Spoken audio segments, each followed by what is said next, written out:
मैंने श्रीमद् भगवद गीता तब तक नहीं पढ़ी थी जब तक मुझे ये ज्ञान नहीं हुआ कि हम सब आत्माएं हैं और ये जिंदगी हम आत्माओं के लिए एक इम्तिहान है अपने अंदर से अपने सबसे अच्छे रूप को बाहर निकालने का। और भगवद गीता इस इम्तिहान को पास करने की एक अहम किताब। भगवद गीता के 18 अध्याय हैं और ये संस्कृत में परमात्मा द्वारा दी गई थी। समय के साथ संस्कृत भाषा रोजमर्रा की जिंदगी से निकल गई और ये ज्ञान मनुष्य से दूर हो गया। समय समय पर भगवद गीता के साधारण अक्षरों में अनुवाद किया गया। इसी कोशिश को आगे बढ़ाते हुए आने वाले 9 मिनटों में भगवद गीता के कुछ अहम हिस्सों को अपने गुरु के आशीर्वाद से एक आसान रूप में मैं अपने 7 बिलियन भाई बहनों के चरणों में समर्पित कर रहा हूं। ये ज्ञान परमात्मा ने भगवान कृष्ण के द्वारा सबसे बड़े धर्म युद्ध महाभारत की रणभूमि कुरुक्षेत्र में अर्जुन को कुछ 5000 साल पहले दिया। ये वो वक्त था जब धर्म का बार बार उल्लंघन हुआ, परमात्मा का डर मनुष्य से निकल गया। लालच की होड़ में भाई ने भाई को मारने की कोशिश की और यही नहीं, एक ब्याहता औरत को भरी सभा में अपने बड़ों के सामने अपमानित किया गया। इससे पहले कि मनुष्य जाति धर्म युग से निकलकर पूर्ण रूप से कलयुग में जाती, युद्ध की रणभूमि में युद्ध से कुछ पहले परमात्मा ने गीता भगवान कृष्ण के द्वारा मनुष्य जाति के कल्याण के लिए दी। ऐसे ही जैसे कभी तुरा मोसेस को, गॉस्पेल जीसस को और कुरान प्रॉफिट मोहम्मद को दी। गीता, बाइबल, कुरान, तुरा, गुरु ग्रंथ साहिब परमात्मा द्वारा दी गई किताबें हैं जो किसी एक धर्म के लिए नहीं बल्कि पूरी मनुष्य जाति के लिए है, पूरी इंसानियत के लिए है, सब आत्माओं के लिए है। क्योंकि ये आत्मा को परमात्मा के बारे में, उसकी सृष्टि के बारे में और सबसे अहम ये उन कायदों के बारे में समझाती है जिनका आत्मा को मनुष्य के रूप में हर हाल में पालन करना होगा, रक्षा करनी होगी।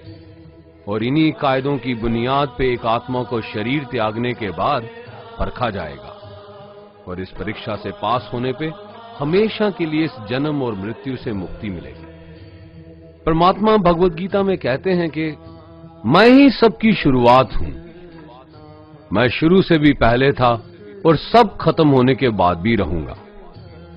सब मुझ में है और मैं सब में हूं। जो भी तुम छू सकते हो, देख सकते हो, चख सकते हो या सुन सकते हो, वो सब मैं हूं।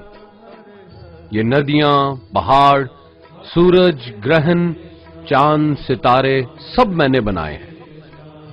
मैंने ही भगवान, शैतान, राक्षस और इंसान बनाए। मैं सर्वव्यापी हूं, सब में रहता हूं, सब में मैं हूं, मैं ही हूं। मैं ही ब्रह्मा बन के सब बनाता हूं और रुद्रा बन के सब नष्ट कर देता हूं। मैं ये सृष्टि यूं ही बनाता और तोड़ता रहूंगा ताकि आत्माओं को मौके मिल सके इस जन्म और मृत्यु से एक दिन मोक्ष पाने को, हमेशा के लिए परमात्मा के साथ रहने को। भगवद गीता कहती है कि इस सबसे बड़ी परीक्षा के लिए परमात्मा ने प्रकृति का निर्माण 5 तत्व हवा, अग्नि, जल, पृथ्वी और ईथर से किया, जिन्हें हम छू के, चख के, सूंघ के, देख के समझ सकते हैं। पर खुद परमात्मा इन 5 इंद्रियों की समझ से बाहर है। उन्हें आत्मा इन इंद्रियों से नहीं जान सकती। आत्मा 5 इंद्रियों के साथ वैसे ही है जैसे एक लोहे का रोबोट जिसे अपने बनाने वाले का कोई पता नहीं। अर्जुन को भी परमात्मा का विराट रूप देखने के लिए भगवान कृष्ण ने दिव्य नेत्र दिए। भगवद गीता समझाती है कि आत्मा अजन्मी है, इसे कोई मार नहीं सकता, कोई जला नहीं सकता, डुबा नहीं सकता, काट नहीं सकता। लेकिन आत्मा को परमात्मा के साथ हमेशा रहने के लिए ये परीक्षा रूपी जीवन में बैठना ही पड़ेगा। इस परीक्षा के लिए परमात्मा से बिछुड़ के आत्मा को पृथ्वी पे किसी न किसी रूप में जन्म लेना पड़ता है और 88 करोड़ जोनियों को जीने और भोगने के बाद एक आत्मा को मनुष्य का शरीर और दिमाग मिलता है इस सबसे बड़ी मर्यादाओं की परीक्षा में बैठने के लिए। हर मनुष्य को इस पूरी परीक्षा के दौरान तरह तरह की अच्छी और बुरी भावनाओं के चक्रव्यूह में अपने ही भाई बहन या मित्रों के साथ डाला जाता है, जिसमें हर आत्मा को अपने अंदर के तामसिक और राजसिक अवगुणों से निकल के सात्विक जीवन में प्रवेश करने के मौके मिलते हैं। हमारे तामसिक गुण वो हैं जो हमारे अंदर हीन भावना पैदा करके हमें खुद को उदास और नुकसान पहुंचाते हैं, और हमारे राजसिक गुण हमें ईर्ष्यालु और लोभी बना के दूसरों के प्रति नुकसान पहुंचा सकते हैं। इस परीक्षा के दौरान हर आत्मा को तामसिक और राजसिक गुणों को खत्म करके अपने सात्विक गुणों से परिचित होना पड़ेगा। सात्विक गुण वो हैं जो आत्मा को अपने आसपास की हर चीज से जोड़ें और उन्हें प्यार करना सिखाते हैं।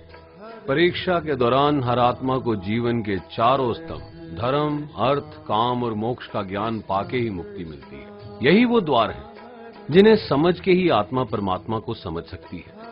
पहला द्वार धर्म का है और शेर इसका प्रतीक है।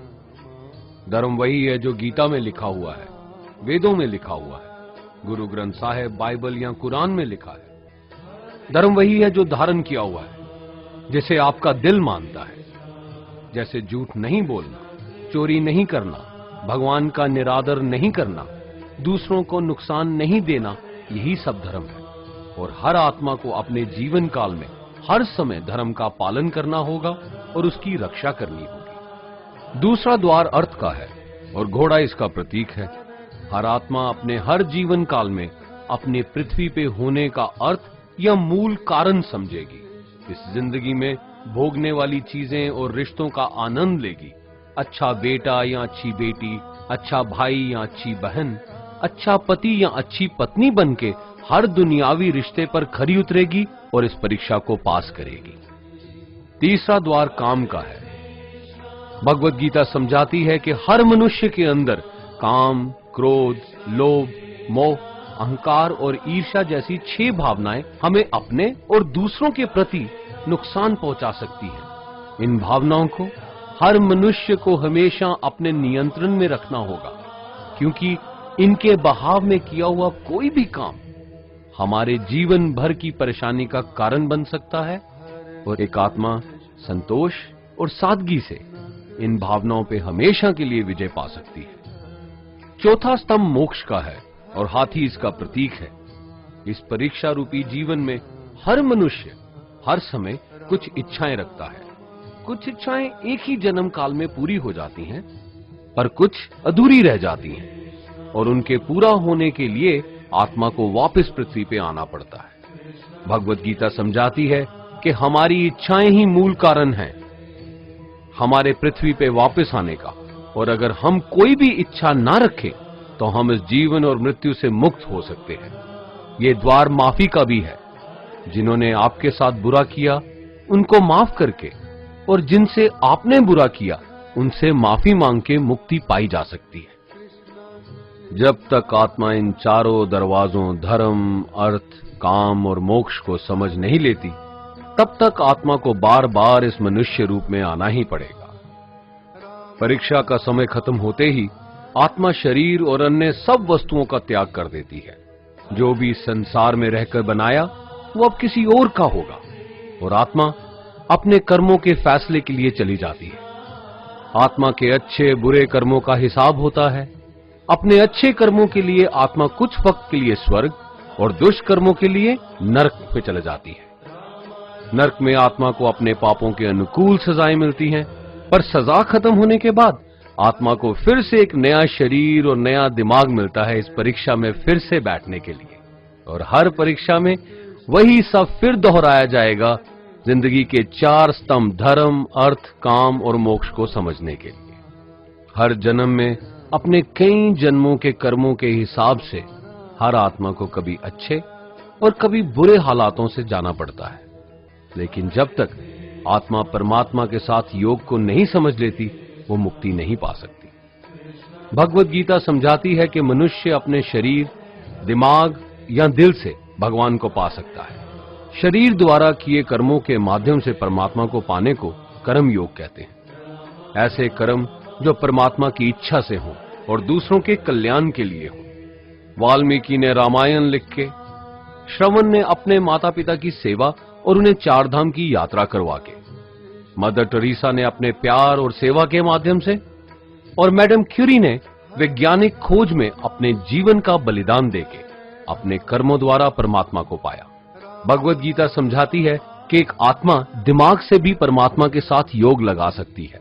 इसे राजा योग कहते हैं, क्योंकि दिमाग या मस्तिष्क सब इंद्रियों का राजा है। एक मनुष्य अपनी आस्था, सांस प्रणाली, आसन, अभ्यास, साधना और तपस्या से परमात्मा को इस योग के रास्ते पा लेता है। इस योग को समझने के लिए हमें अपने अंदर की एनर्जीज यानी चक्रा और कुंडालिनी को समझना पड़ेगा। आत्मा मस्तिष्क से मेडिटेशन या ध्यान लगा के परमात्मा के साथ योग लगा सकती है। शंकराचार्य, स्वामी परमहंस, स्वामी विवेकानंद और उनके जैसे कई योगी इस योग के रास्ते परमात्मा के साथ संधि लगा पाए।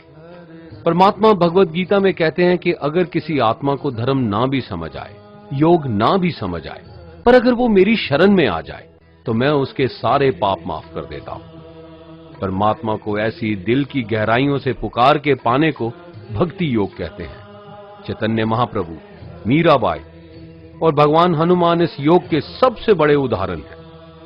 लेकिन कभी आत्मा अपने होने का मूल कारण भूल के धर्म का उल्लंघन करे या पाप के रास्ते पे निकल जाए तो उसे ठीक करने के लिए परमात्मा खुद किसी रूप में पृथ्वी पे जन्म लेते हैं।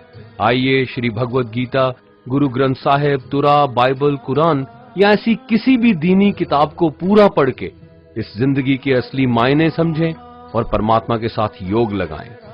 अगर आपने इसे पसंद किया तो इसे औरों को बांटिए ताकि सब आत्माएं अपने यहां होने का मूल रूप समझ सकें और इस जन्म और मृत्यु से मुक्ति पाके हमेशा परमात्मा के साथ रह सकें।